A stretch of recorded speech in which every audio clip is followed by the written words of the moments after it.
Buterefu oli ku John K Media yonna gye musinzira okubanga mutulaba mwebale nnyo mwebale ddala ze John K Uganda.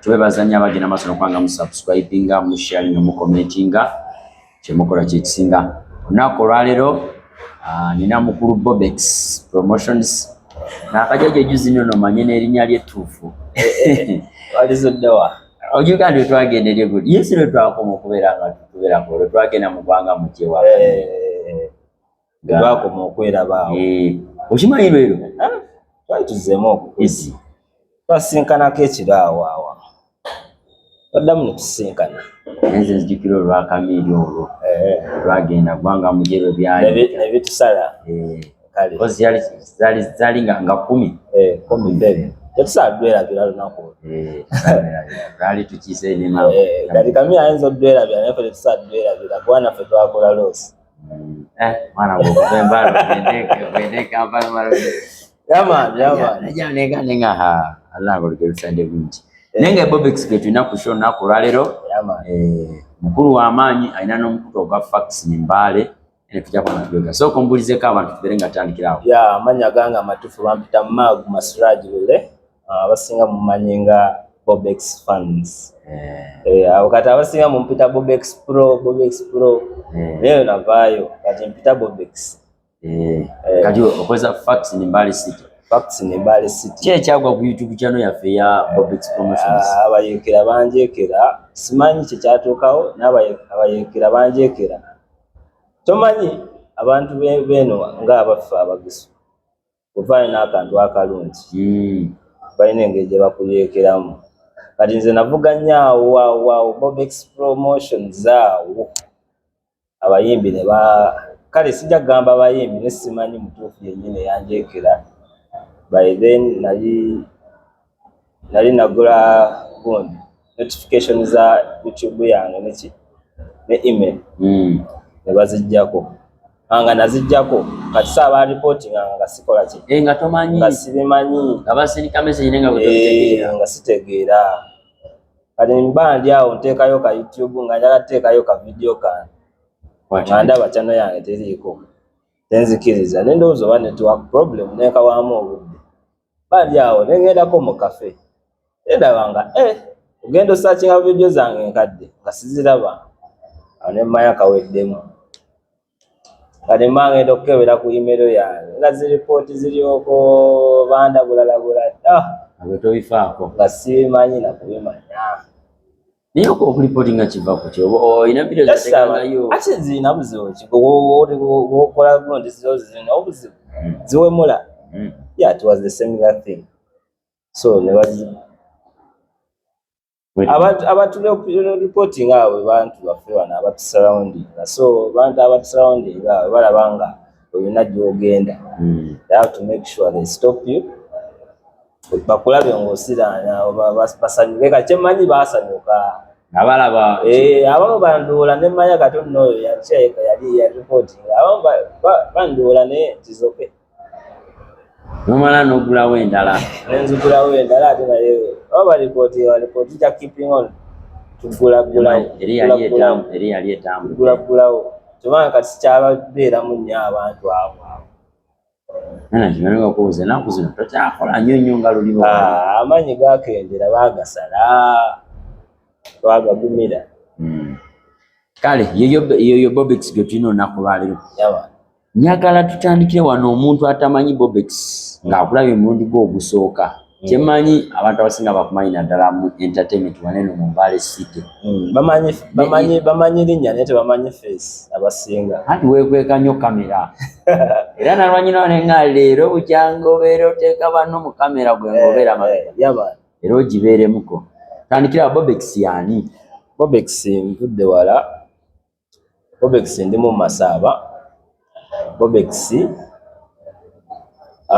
ndi mwana w'Embale njagala nnyo ekintu kya Mbale wadde kinakindi njagala nnyo Mbale yadde sikulidde nnyo mu Mbale ninjagala nnyo Mbale Bobex nasomako era ninawo ka degree kange ebintu bino bitukola kyekirala ka degree wakajja ku IU nakajja ku IU embasaaga akugera nnyo zi university Mabwaji. Toli proud. Basaga nnyo zoogera kyebanga ndi nayo kadigulu. Kaita kadigulu za buli omwaka ina. Anti njaga kwongerako. Alusubira kwongerako. Anytime from now nja kwongerako. Enkyasoma Bayibuli, nkyayaga soma Buke. Nze omwe yajja n'entiisatiisaako wano njaga kubeerako meeya w'ekibuga kino. N'okwesima wali yaga nali njagala kwesi nabalabulako. Kati ki ekyabaawo? Abakulu bannaane baŋŋamba ogenda kufa mangu sooka okakkale. Wewe okuva olukwe ku kyalo by'obufuzi kwa ngamba tokolagana na byabufuzi. Sikolagana nabo naye nali njagala. Kirimu kiri kuba famire yana gundi ekika kyaffe kyalimu banambeshe abo, kirimu banambeshe, kirimu omukuuka, kirimu bakansalazi bangi. Enambeshe omwina kutegeeza ekika kyaffe. Kati abantu be bakulemesa kati ekirooto kyo. Ekirooto kikyaliko kikyalwanirwa. Naye singa olaba nambeshe yaŋŋamba sebo kujja mu politics sooka osome ng'ebyo. Ate nti Bobi Wine ali kuddayo ku ssomero. Bahire wali kabiri nalabye bwana akyaddayo ku ssomero. Museveni yaddayo ku ssomero. Mzee yasoma. So yaddayo myaka gye yaddayo n'asoma. Kyobanga abamusinga mugamba Museveni yasoma bitabo kya 24 ebitabo. Ale nawulira nambozi yagamba bangu olinayo ekifaananyi nga Museveni bamutikkira. 24 sintuli yatikke kati nze ekyange okirina. Kyange gye kiri. Yange kiziri. Nenga nasoma. Kyakadiguli neewonyezza naye. Kiragangako bantu. Era abasinga balowooza ndi mu senior 4. Abasinga balowooza ndi mu senior 4 ntagala, senior 6 ntagala. Guze gwesinkana nga basambuza by'okusoma ngamba ndi mu senior 6 oba senior 4. Nakkiriza. Nawe tobabuusa. Njagala basinkane nga nyimiridde ku toopu awo. Badde eno omwana yasomera wa? Ngambirina buli kimu. Ngambe tegeke. Lwaki olowooza tebakkiriza nti wasoma? Anti lwakuba sibalaga nti nasoma. Ate sibalaga nti nsoma. Sibalaga. Tukadigwe omanyi omuntu n'obwangu wali twalaze ne waba omuntu golabanga embeera ze bw'omulaba zino n'ogamba wadde samulaba ng'asoma naye ono ate bw'obanga yasoma. Nze embeera zange weziti olaba kati wano oyinza olowooza nkiraabenga nnyo. Omwezi nnyinza okugendamu ate ekintwalawo nga kyamaanyi. N'ebivulu ebimu terakubeera naye n'ebivulu obeerako. Ebivulu ngendako bitono.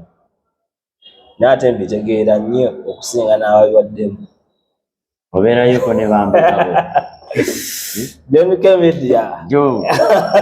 Kyekimu. Ajja kunnyonnyoka. Njagala tunyonnyoka. Eno yoyo Bobex. Katonotono kakubuliddeko embeera gy'ayitamuko. Manyi nga nakajja wano mu Mbaale. Naddamu entertainment nasooka okunoonyako bantu abalina idea kweno. Yego omuntu abamu nasooka kumukutuka okutoka kyovulago banomanyo nga gugenze bati okubeeranga kaabo amawulire g'abayimbi ba muno naliwo ku ground ng'abayimbi bankubira abayimbi baŋŋamba fojingirayo ko kasitole nenga fojinga ezo ali omuyimbi ogenda omufojingira sitole si kirungi twa profession si kirungi. Naye omuyimbi wali watuukira okukola stunt nga ayagala amanyikibwe nakufosinga omwana anfujingirayo nteeka ku siini ng'ayagala otandikewo ekiboozibozi. Kitandikewo ekiboozibozi abantu n'ab'embali nga kizibu nze nali noonya quality story. Onooleeta ekiboozibozi kyo mba nkira nti kirifo jale kigese bugesi. Nze nkubuuza ebibuuzo ng'olese story nkubuuza ebibuuzo emmanya katono afojinga. N'emisalaako ebisibi. Oyogedde nti oyagala nnyo Mbaale era oyogerwako nnyo ng'omuntu yali apromotinga nnyo endongo ne talent ya wano. Naye ennaku zino omuntu ayinza okugamba oba wakamuko katini. Nakkira ddala si kukkamu katini. Kiki? What went wrong? Baakukola ki? temuli ssente. Kino kintu kyo promoting ennyo nga temuli kyofunamu. Wali kyofunamu kiri awo. Bademanyi wali promoting ndongo y'abaana b'eka. Yes, nali promoting ndongo y'abaana b'eka nga njagala nfune respect. Nakomekereza sigifunye. Respect. Olientya bakusanga ngakubuuza. Yes, nga kale nga omuntu tanyooma nnyo. Jonike obeera wano n'abantu batunyooma. Batuzaala wa. Okitegeera. Ate omuntu akuzaala wa talina kyakuwadde. Okitegeera. Okola waakawo. So okola waakawo olaba nti oyagala mubeererawo. At the end of it, takuzaala wa. Watuuka mu bantu akuvuma. Kati ku YouTube ya bagenda gyekera nali mbakoze eki.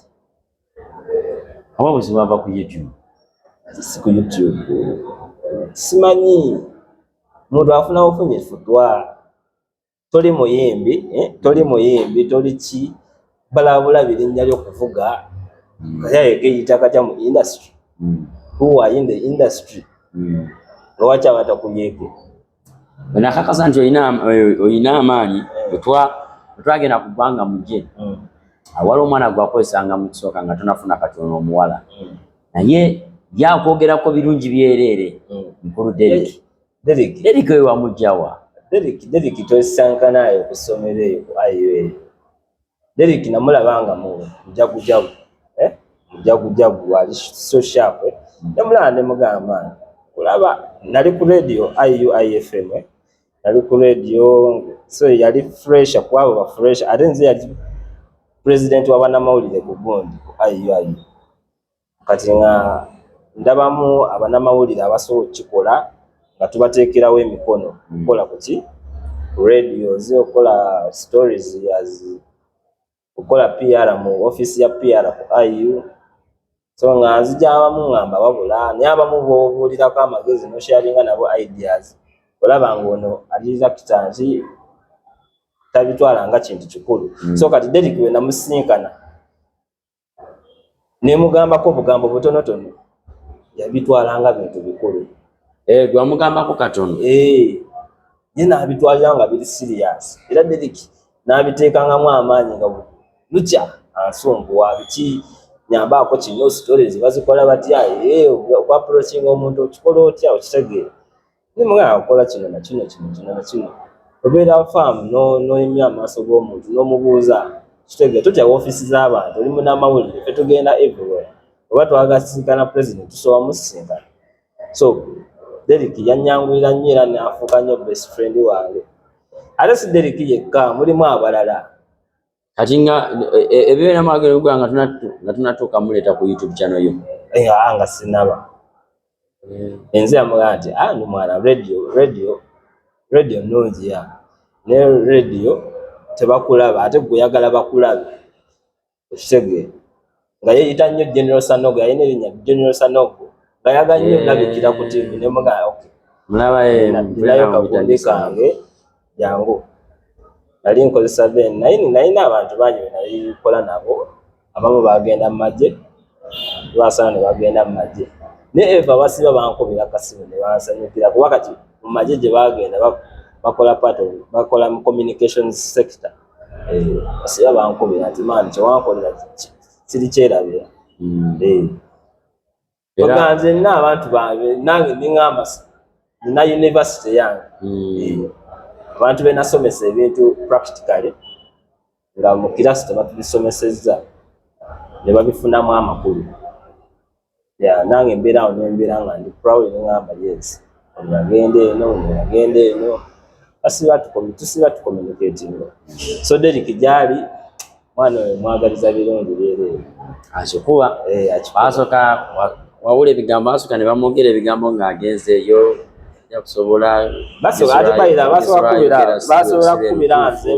kubira nze ne magazi sijja kusobola Kampala sigisobola njagala Mbale batuwa city so everything is in the city. Okufuna Derek basooka noonya gwe nze ne sharing enamba ate baali balaba content wange ne balaba ne Derek Derek ne bamusiima. Derek yate mu jagugwe. Era ebintu forms yakozesa videos yakozesa zaali zange. Olaba bwe twatuka eri mu gundi eri mu vision group. Kumi nga buli department ayinayo emikwano. Ate nga nange babukedde nga bawulira linnya Bobex. Towulira nti Bobex tumumanyi niyo naye nga tebakumanyi nga tebamanyi face. Bobex ndi munene linnya ddene nnyo kunsinga. Bobex is a big name okusinga nze. Kati lwaki olowooza tobeera nnyo mu kamera? Saagala nnyo ebintu bya kamera man. Oyagala nnyo nga gw'oli oyagala nnyo beera behind the scenes. Nendaba nga omuntu gwe ndi kukola naye yeeyongerayo. Oyagala nnyo kubeera director, editor. Simple. Kamera operator bwe bityo. Mba njagala ndage omuntu nti kino kola kino nakola kino. Osobola oyitawo osobola kukola kino yitawo. Nayitawo. Otudde kuwasoma ebintu binene bya media. Wagezaako okukolako ku radios nezitawe kugamba radios nakola mu production sector. Bintu byokwogera sibisobola. Naye nga olina radios atwayinga kuzaalina. Nakola ku ayi yokka. Lwaki tewagezaako kwenda? Kuba tusuubira omuntu yenna bw'abanga abadde amaliza byengoba birala nnyo. Siri muntu wakugira media things. Njagala mbeere nga nze birooto byange njagala mbeere nga nange I own my media house. Nze ndi CEO. Naye kiba kizibu nnyo okukola radio. Bazikola bazikola. Nayinako radio, online radio. Yalwaniringa myezi 2. Nga bbanga lyali kino nga tevaako. Gwokimanyi nga tevaako. Omanyi kyekitegeeza? Emyezi 2. Emyezi 2. Baali bagiyita? Baali bagiyita Bobex Promotions Radio. So nga tevaako nga njirina ewaka eyo nga tevaako. Era amasannyalaze gagenda. Bampulirawo awe nga weeviirako. Kati nga yoyifo ng'ogifunya ku mutimbagano? Ku mitimbagano. Of course yalina listenership okuva ebweru eyo. Uli abazungu kuba ekulagawo numbers. Ekintu ky'omutimbagano kikulaga numbers. So nalinangayo namba bwange eyo.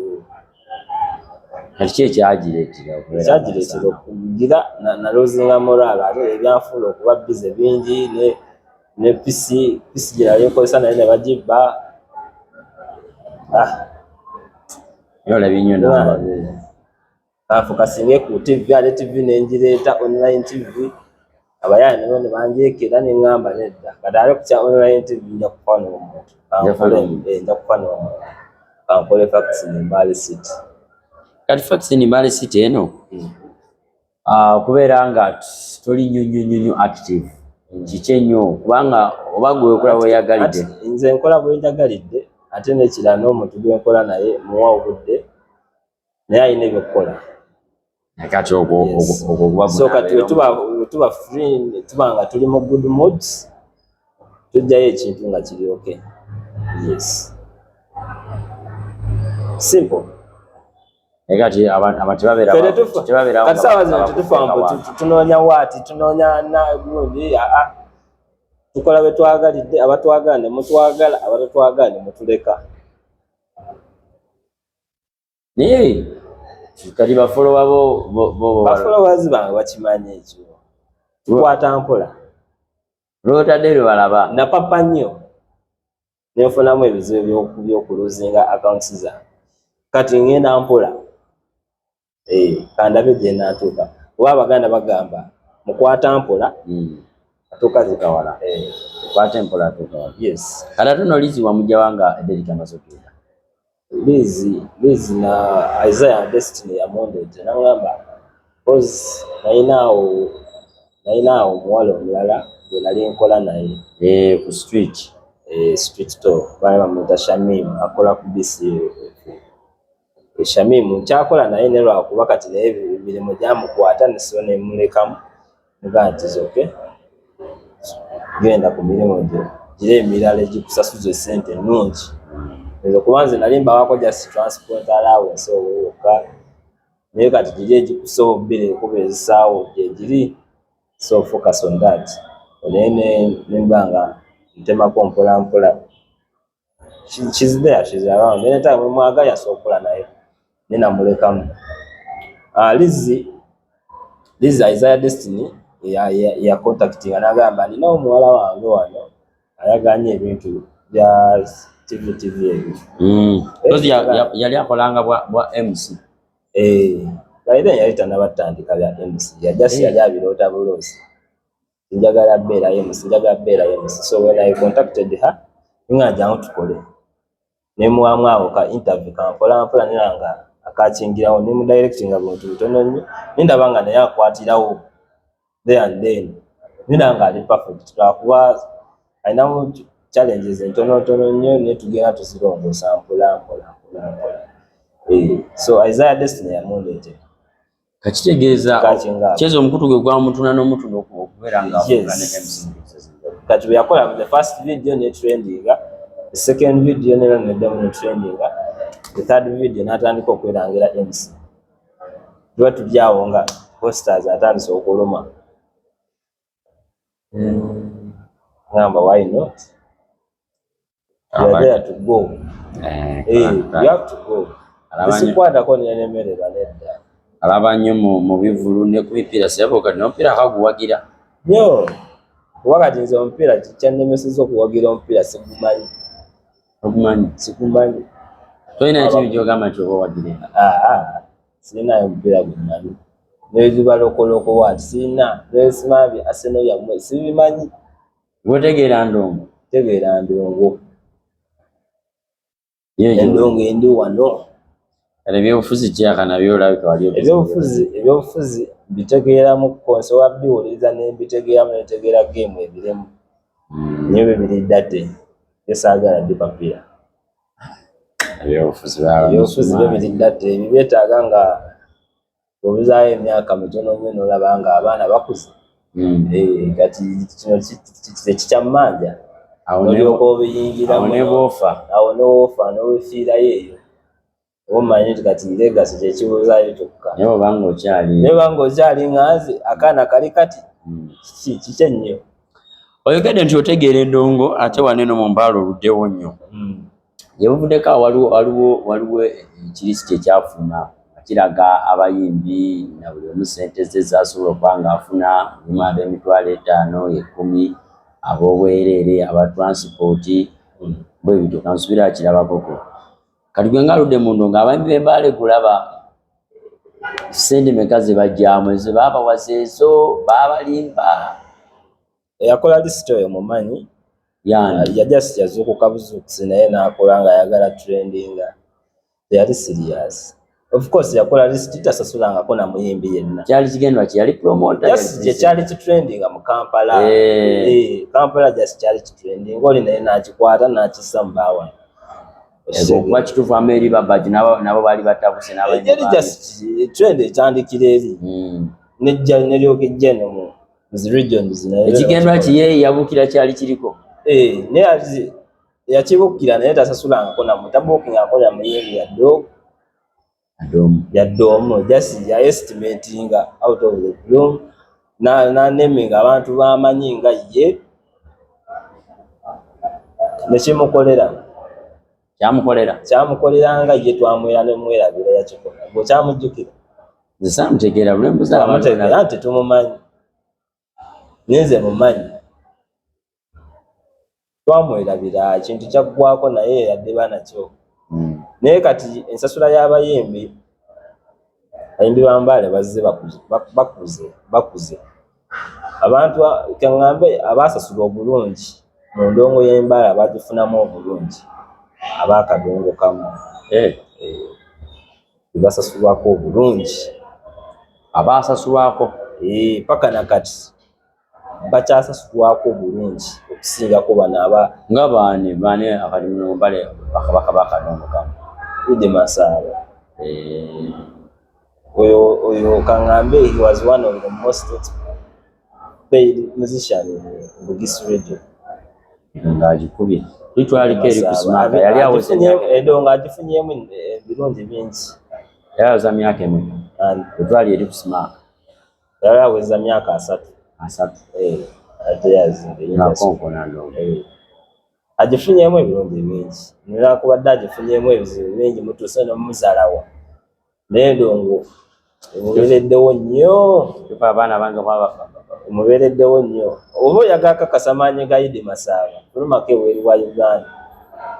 Wangamba waliko promoter wa naliko just nga kiyambibwe one of the touch records zajja ne tusayininga ne tukola ki ne sayininga nga promoter we obanga manager we zina sayininga nga manager ku contract omekeza ale nagenda okuba nti yate nfuuke promoter biki nezikiriza netukola nabo nendabanga requirements zenjagala ngazi okupushinga Idi Masaba nga tezituuka. Nga omanyi record label yewaddeyo okuteekamu omuyimbi mu ssente yali toziraba. Nenfuna ddiiro okugenda Juba wamutwalako esa Sudan. Idi Masaba wamaanyisa Juba. Maki kuba Juba? Idi Masaba wamaanyi Juba nkiddamu. Kati eyo wabeera nnyo bamasaba kubanga ayimba lugiso n'Abasudan Sebo kali babamanyi olugiso. Kadodi Sebo Kadodi yakwata ensi yonna.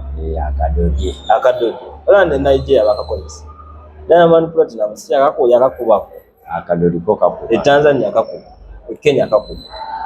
Mu politics okawulira bikasootekamu akadodi bo babuuka kikyonyumya akadodi.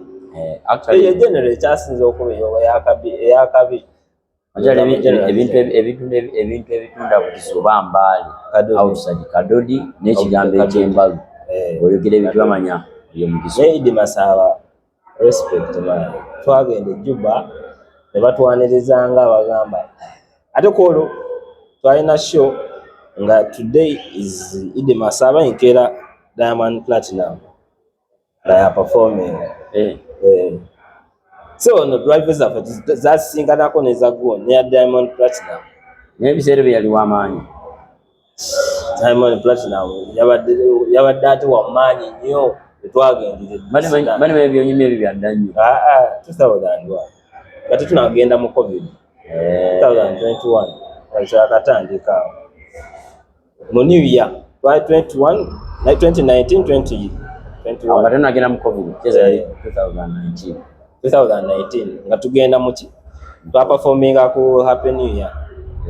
Twaperforminga ku Christmas nga tulina ate okuperforminga ne New Year ne New Year ne tugikansolinga olw'embeera ze Sudan kati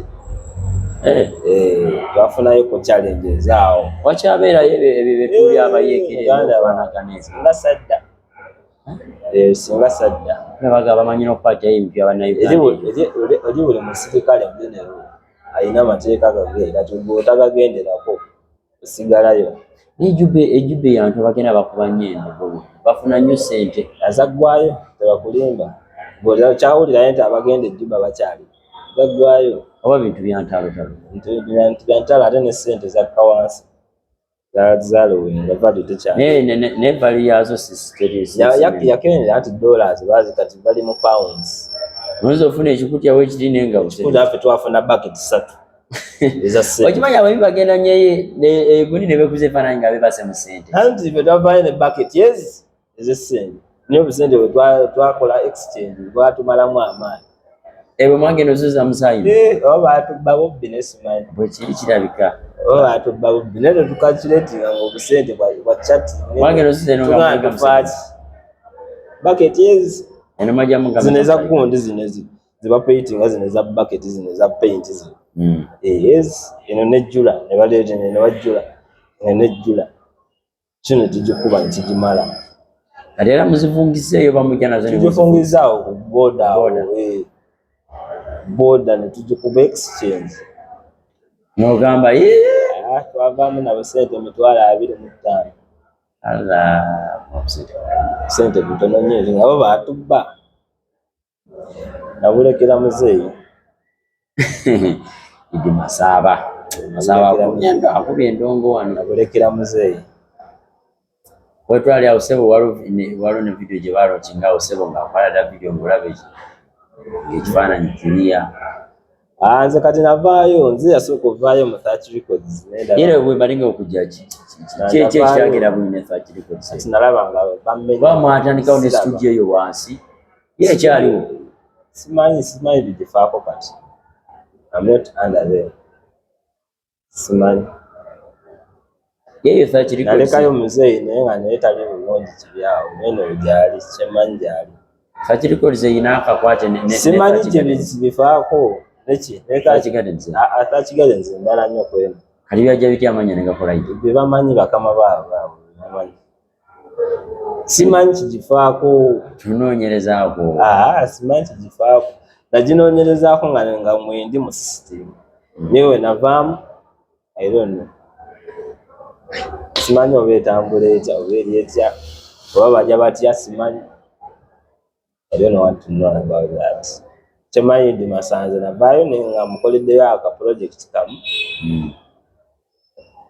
Zirukayo. Ziruka olwo. Naye kati emiziko akyatambula nnyo ensangi zino. Ate yagwa bugwi. Yagwa bugwi? Yagwa bugwi just. Akati kifaananyi kiba okulaba nnyo bwe bamutimatima okuggyako nga yagwa bugwi kyolina omumanya yagwa bugwi. Kati ali biki? Simanyi. Ya noonyaako muzeeyi. Muzeeyi nze omusinkana.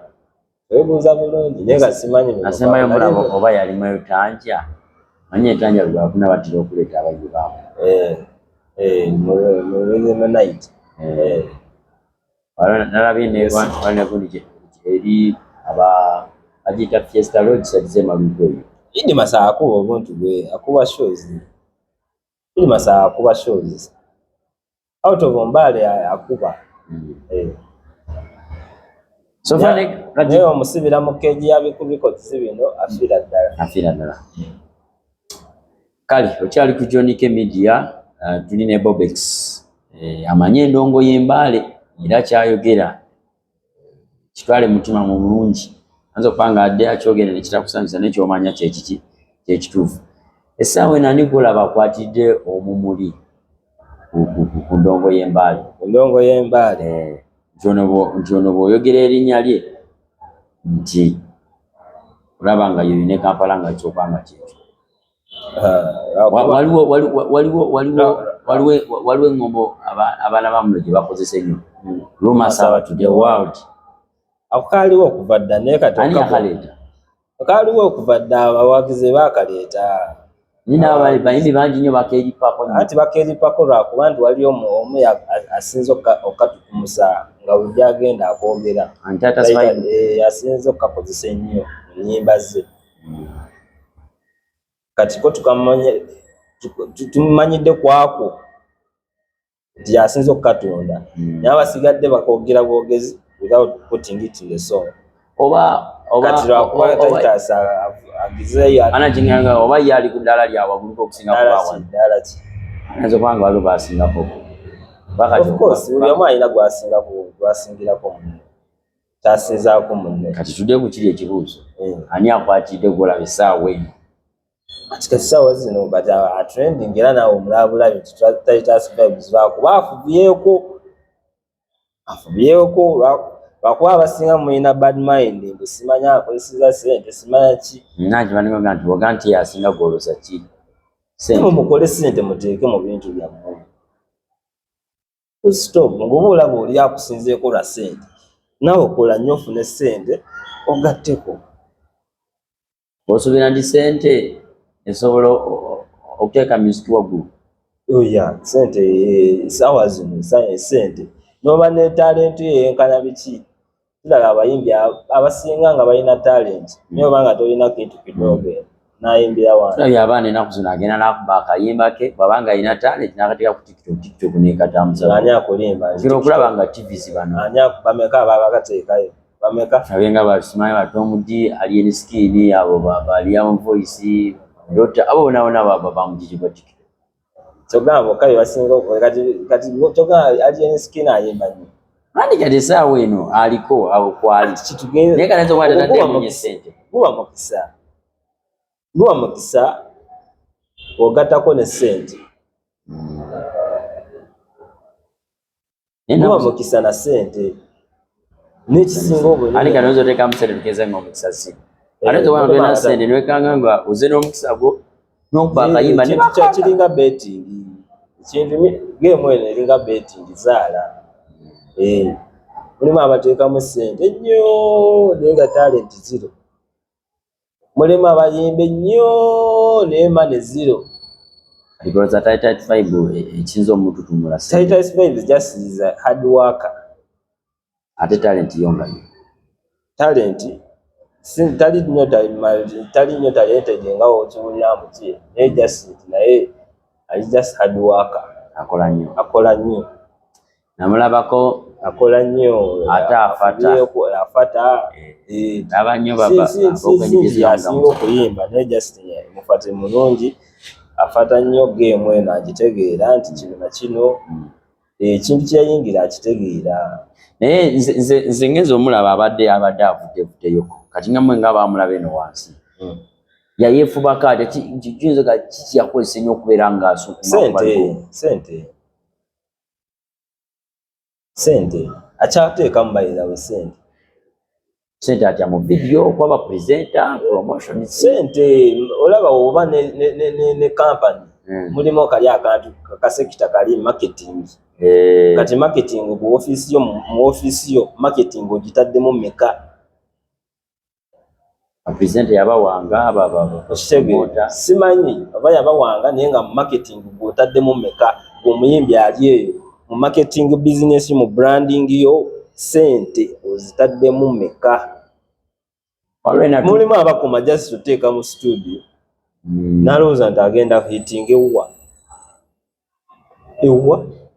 ogenda hitingirawo wano wali problem ng'oba tokoze wano my friend ogenda yimba myaka n'emyaka abamu tubalabye wano abayimbi bawa bakyayimbya na myaka bayimba nkyali bwendi kati nkuze ndi nabo bakyali upcoming my friend make money waliwo abayimbi natuuka eno anga nti abaali b'amaanyi ennyo abasambi nga Big Ben nagamba abasambi abayimbi nga Big Ben Sansi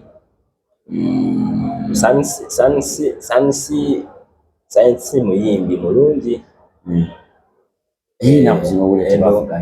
endongo yagifunamu kyagifuniyemu adduka olina kuteegayirira ndongo talina kyagyetaazi ate agifunyemu okusinga n'abayimbi abalala saawa zino tuleetinga abayimbi abagagga mu mbaale wano sansi topinga namba 1 oba namba 2 alina studio nawulira bagamba oba yali kampeni ya 2016 owaliwo ekyajjawaawo nga bagamba abayimbi yagifunyemu just nti logiki bana amagezi g'oyitewo kati mwabayimba ennyo mwagala kufuna ssente ye yayimba n'azifuna yasirika kati ali mu bizinesi ndala kati wayagalidde abawo ajasatepingayo naye takagoba nnyo alina connections kyatusinzaako wano mubayimbi abalala ye ate alina connections yasinkanye ba president yasinkanye baani yasinkanye ba minisita ayimbidde president mu bayimbi b'embaale ndowooza yekka n'abatonotono abasobodde okuyimbirako president ne mpaka nakati abakyasobola okuyimbirako ne president nga bazze mu bugisu oba ng'ali e Kampala yekka y'omuyimbi agenzeeko mu State House Sansi bagamba mune studio gy'alinayo akasente Sansi yalina gy'amulikodza okubadda just kati mu bigambo byammwe of course never bamuwa studio it is out of his sweat agikoleredde baga yakolamu nga bolakana akabebe kulu babaleta sente mu studio abaana bagene agikoleredde nawe kola agikoleredde nze banyaga omuntu waatyo akoze oba ogifunye otya oba okoze otya have you worked twalaba Sunseas nawulira Sunseas kubanga nkyali muto ne muwuliriza bwenti nenga akayaye kakuba kagezezaako so kati oyagala abe mu ndongo nga talina kyakoze. My friend, enjoy your money. Ate Big Ben oyo mwana wali nyima sinawulya Big Ben rapa wali Twitter jali agagezaako okubeera nga alumba ne sebo ng'agamba ye mu kurapinga teryamusinga. Big Ben teryamusinga mu kurapinga. Nchiddamu teryasinga Big Ben mu kurapinga. Sinamuwulira. Embali oba Uganda? Ne Uganda sinawulira. Big Ben is another problem. Lwakuba Abannayuganda muganye mukkiririzaamu, especially we Bamasaabazi tuganye mukkiririzaamu. But Big Ben is another big problem. Mwana ayina rap gyakanyuga one by one. Zibaze zazikanyuga n'owulira nga yes. Naye kati ye nga ye yeefuddeko. Agezezaako neyefaako yeefuddeko nnyo naye lwakuba tukyaganyira omutegeera oba byayimba tetubitegeera. Anti kati hip hop, first of all, hip hop mu Uganda tatambula bulungi. Hip hop mu Uganda mwagana mutegeera. Kati bwe tubanga tetukitegedde ayimbe kyetusobola otegeera. Challenge teri eyo. Olina kyusa. Mujja kitegeera. Time will come. Naye nga mwali muno. Mu Mbale mwali. Oyo maximum respect era mu hip hop.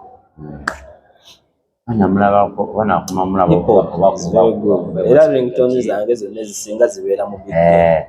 Nkimanyi nti omwagala waliwo kano kebayimba ringtone zange zonna era simala lunaku nga siwulizaako Big Ben. Nkimanyi mu nnyimba zange zi countdown oba countdown Big Ben abeeramu. Era nsonga ki mukubuzaako tabula nemba ngenda wa music ne bamusaba music w'Abagisu Big Ben tabula. Welcome to Mbale City. Big Ben tabulamu. Abaana bakubye omuziki ne Big Ben. Respect ye. Hip hop. Ate ananadanda soba kategori ejakubiramu. Hip hop lwakuba Abannayuganda namutegeera naye nga hip hop ayina message. Big Ben ayina ennyimba zakuba nga zikyusa obulamu bwo. Nze ayina lines zansuulira nenziramu ekimbe ekyo ekya Welcome to Mbale City. So Big Ben okubadda kundolerera ebiteebe namufatanga nnyo nawulizanga nnyimba ze. Ate zo omwasi okubba oziwuliriza ozifuna. Mubenda babalinganga abaluddewo naye ng'akyalimidde mu kintu. Nkugamba ng'olaba kati ng'olaba yakubadanga basanyisi. Ati generals zaawukana. Ate Big Ben omugeraageranya ne kadongo kamusanyisi naawe beeramu. Ate ogamba okubanga kugamba omulembe ogwo nga baluddewo. Big Ben taluddewo nnyo. Lwankubadde akuzaakola naye mu industry taluddewo nnyo nga mu kisuubi. Luli yali mupampanyi nga just anyimba naye kati professionally Big Ben taluddewo nnyo. Yes. Ndongo ennungi eri superb Big Ben taluddewo nnyo. Wali eri ku kibuuzo wadde ogambe kati Sofata Task5 yalinga yakwatiridde omumulesaawe ne Big Ben era Bamasaawo ogendako outside mu Mbale bayimbi basooka okumenyera Big Ben Latest Vibes Idi Masaba Sansi Rexy nasubira Inspector G amanyi okuyimba ne ali Anilaki. Abantu tebanamutegeera bulungi naye nga muyimbi mulungi. Naye lwakuba nti abayimbi baffe abamu kati bw'ogerageranya Inspector G oyinza omwogeraganya omuyimbi nga obaani Kampala awo nti nga wamaanyi naye nga abadde ali relevant yali awo teyeeyongerako taka naye nga muyimbi mulungi. ndowooza atubadde tubaze omuyimbi ayinza okubeera asinga ennyimba ennyingi. Aha, nga bangi. Waliwo ayinza omusinga? Natulya byonyo byako. Ngani na interview ngako omuyimbi omu mu kiseera 2017 giba ine ennyimba nnyingi. Ntono. Mulimu afulumya ennaku every after 2 days afulumya. Ngani? Gyali eyo. Every after 2 days afulumya. Nezino ennaku yakendeezaamu oba yalwala. Every after 2 days. Kati mulimu obugwe na interview ngako by then. Na akamumanyirako bbanga ttono nnyo. Naye nga mu mwaka gumu yalina over 400 songs. Nyo otuuka wano ku ground wano mu Mbale teri amumanyi. 400 songs nengamba Inspector Jiro mwana muto muno munyimba nto tatalina nyimba. By the way ngera tuli ku Inspector Jiro oyo naye nga Inspector Jiro respect Justin abulamu kantu katono nnyo bantu kumutegeka waliwo bakyamukotinza obubimbi gyematiza biki naye nga Inspector Jiro is a free guy talina buzibu. Lwaki lwakuba engeri gyeyisaamu yeyisanga muyimbi ali profession. Ekyo kiba kiruma abantu. Just utegeere nti oli muyimbi teetaaga kulabika ng'abano abayiwulira edda oli muyimbi olina kukuwaamu space bafanzi bakumisinge kitegeera kyekibulamu naye nga muyimbi mulungi nnyo. Gyebuvuddeko yakola ekivvulu kyalwaliro ku hotel. Nze mukulaba okwange kiza okuba tekyavayo nga bwe twali tukisuubira. Muzaala wa olaba kyakwatayo muzaala wa Justin sirabangako muyimbi we naakuba ekivulu nekikwatayo. Obale yateeka ku ssente nnyingi namukyaza ne mubuuza ssente zino nga nnyingi. Of course mwali mwagala akola atya ateeke ku 15 ateeke ku mutwalo 15 tusobola ateeka mu muntu w'Embale emitwalo 2 nzino egiba 5 tusasula twabaliyo ffe tuba ba true fans. Kati bajja gwe olaba bajja naye olowooza singa bajja nze lwakuba kati mwabala mwali mwagala mbu ekisaawe ekyo yayita ba VIP be bafanzi ba bamutegeera ab'omutwalo n'abatwalesironkoma n'afe eyo yategekerawo abantu bamutegeera abanyumirwa endongo ye. Teyayita abantu bano simanya baboba obugambo simanya biki bakavuyovuyo abo babebbi abo teyabayita. Nekivuna na hotel. Yes. Ngoloza kiti yakitwala mu grounds endala yakitwala mu hotel bawagizi true fans era twaliyo. Teyafa ku kya money. No. Yafa about fans mbasanyusiza kyenkana era ffe twasiima tujja nga watukubira endongo mwe kati mufa kutya ssente nesebo waba otuukira nyoga nti fans nina bano bambeererawo tolaba ku kamiliyoni twalumbayo genda kuwagira muki oba twalumbayo omuntu omwagala Justin netusituka netugenda e Kampala abafaani kati be inspector nawateeka mumeka tuzisonda tugende tumuwagire twagala free interest no naye singa yandeetaddeko akube kati nina afunako n'olunaku natwalako ku Mbale SS n'agamba wali abamwagaliteekayo aliteekayo mu abambale SS alikiteekayo ab'ettaano bajje alikiteekayo kyemmanyi next year alikiteekayo. Ekizibu abaana b'emmwe temuwagira abaana b'ewaka musubiya era singa yateeka ku mutwalo mwandigambye nga omutwalo mungi muteeke ku 15 tukulabira tutya ku mutwalo ow'e Kampala ku mutwalo abaana bewano just mulinamu abaki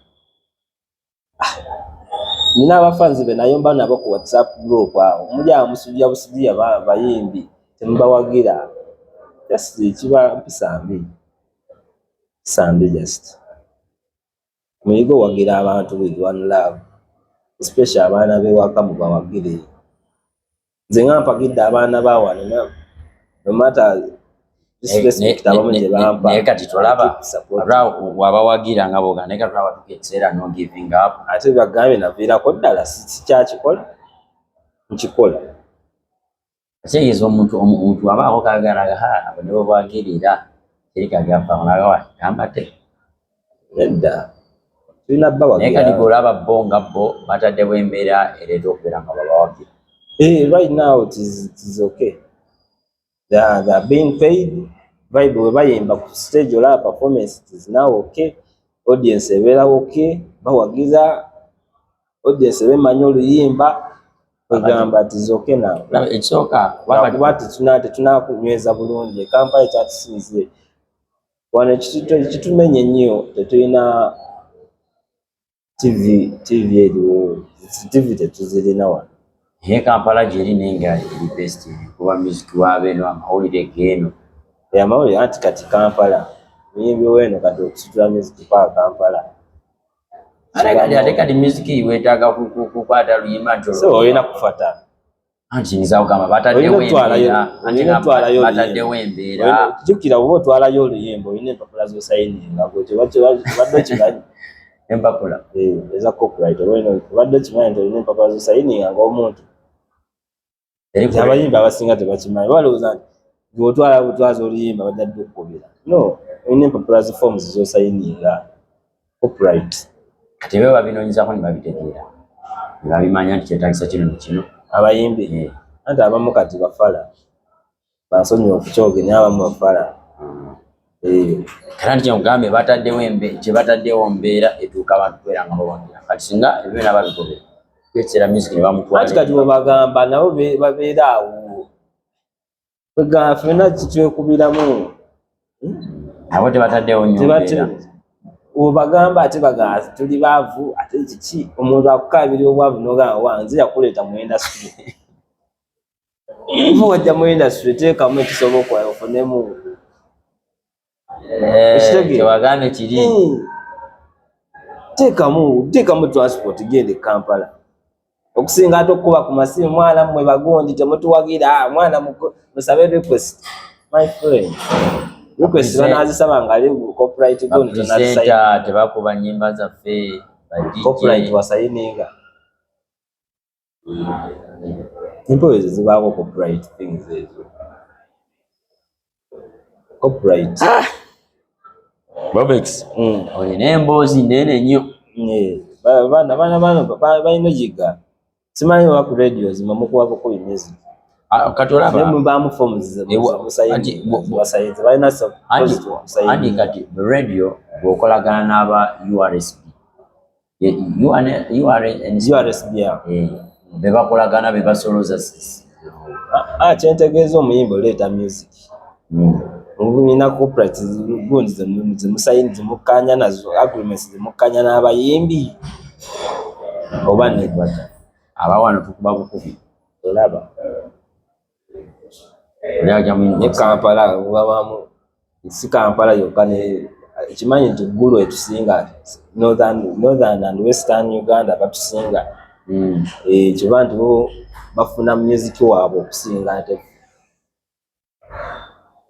olako wa northern musician ng'akaayana ne audience y'e Kampala ye kasitaafuna eyiwaabwe kiba kiwedde era bakuba shows ez'amaanyi eyo ggulu Arua lira basinga kwagira nyo baana beewa bali balina zikolabozi ne bakamiri babebe baani nezikubira eyo balina TVs balina radios ezikola obulungi ne babeereyo nga balinga bali mu nsi yaabwe. Another thing videos bakola every day ate ebivulu babategeka ewaabwe ennyinnyini watu ne bajja kati okay ekitali wano twezalawa nnyo omuyimbi akati inspector ataddewo kasho ate mbuwaki atadde ku mitwalo 2 kale wulira ensonga ng'ezo kwaga ateeke ku mega ekifo kyakoleddemu kya bbeeyi omuyimbi n'ayagala kubeera ku standard ey'ebbeeyi omulimu zalawo. Does it make sense? bwe bayita wano mu kilabu ebitanji temwagala kujjuzayo kilabu ebitanji. Bwe bayita mu mujje mulaba abayimbi baffe temwagala kujja mubawagira. Nze ndabira audience ya wano every Thursday. Audience nena omuyimbi alese bameka ba true fan. Naba batono we bati. Lwaki tetutandika kujjuza ka kilabu awo? Tumanya nti lero bataddewo Big Ben tukajjuze. Nabo bategeere nti kati kilabu tekyatumala, tutegeke ebisaawe. Tulemereddwa okujjuza kilabu. Wali wano mutusubiya. Ate remember free interest. Niya mukyalemereddwa okuyingira n'okuyingira kati mutusubiya mbongo. Naye wali eri ku Fiesta Lodge tunalaba bakajjuza. Yes, Inspector Jiru yali ne of course free interest. Yali nakafo katono kajjula mangu. Akafo kali katono kajjuza mangu. Yewa anateka ku ssente mujja.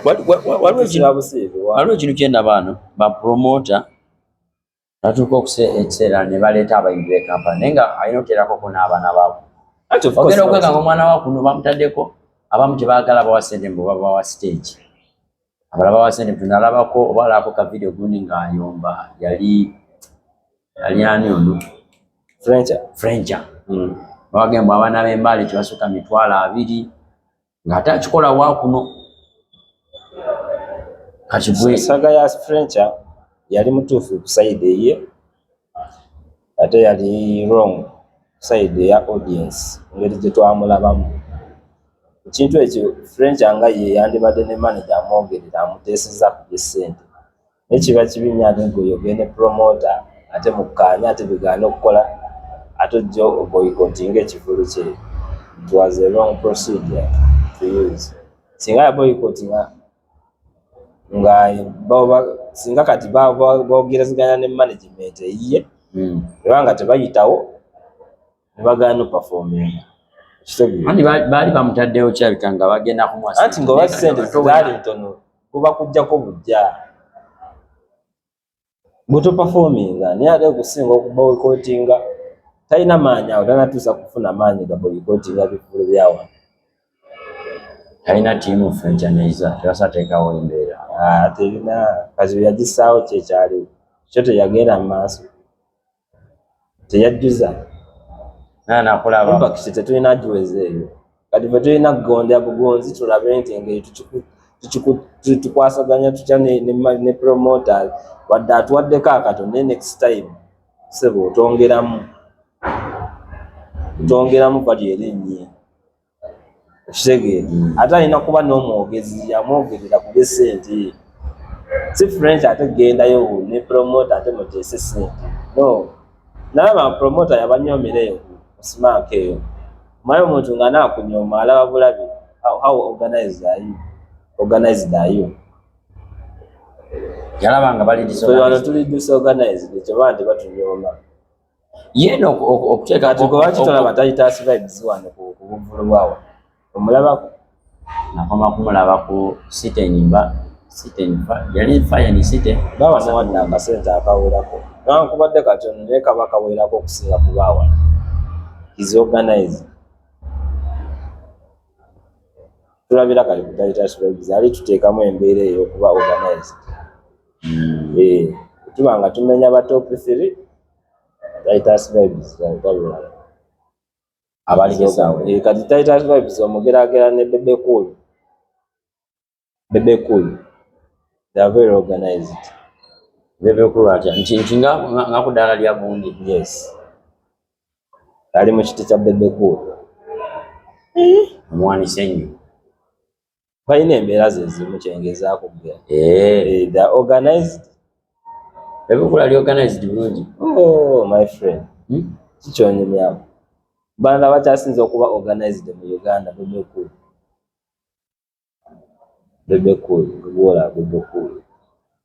Ali very organized. Organized otegeeza otya nti management yetu giwulira muntu ki litumuwulira nti abagaininga ne ssente biki management yekikwasaganya. Bali buli muyimbi abeeraho nti manager we yakanya ne ssente biki. Batono mulimu abamanager ab'ekifaananyi just nti aliwo nga kifaananyi. Ngabo laba ku kamiliyoni alina ba manager bangi. Alina mutima ate omuwulira simanya alina ono mukyala simanya. Waliwo ensasage yali agenda okubanga performing side ze mu rote eyo.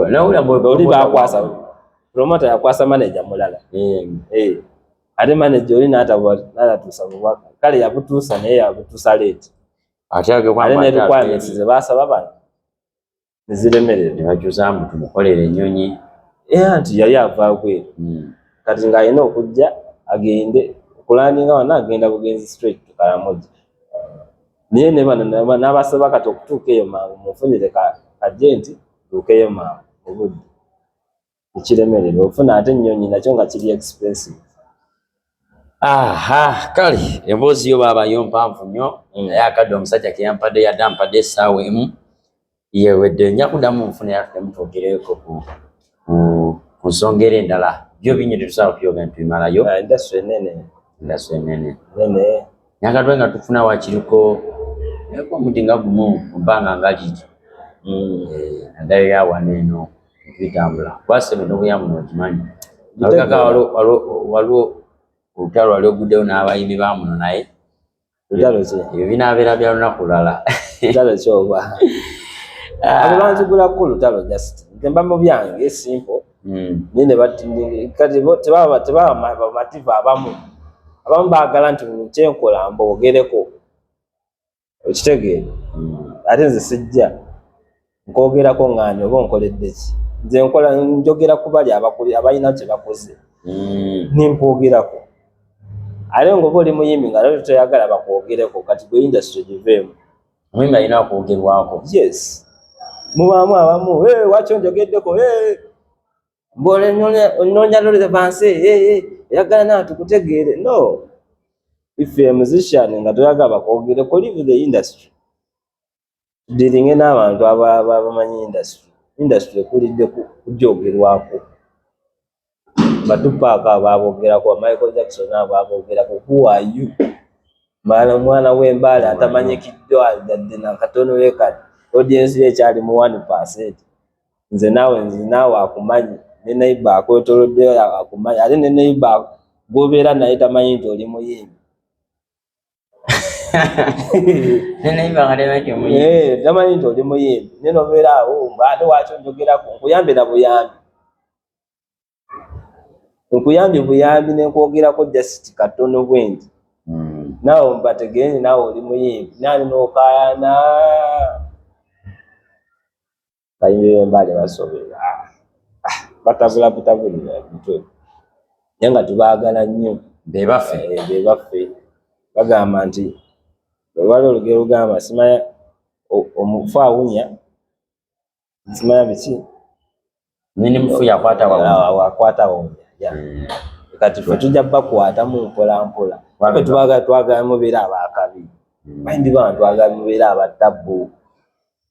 Naye nga abayimbi abagezezaako kubeera abatabbu mweyongere mu maaso tuli mutegekesho naye wakubadde nga mujjamu bantu babiri don't give up ffe tujja kujja.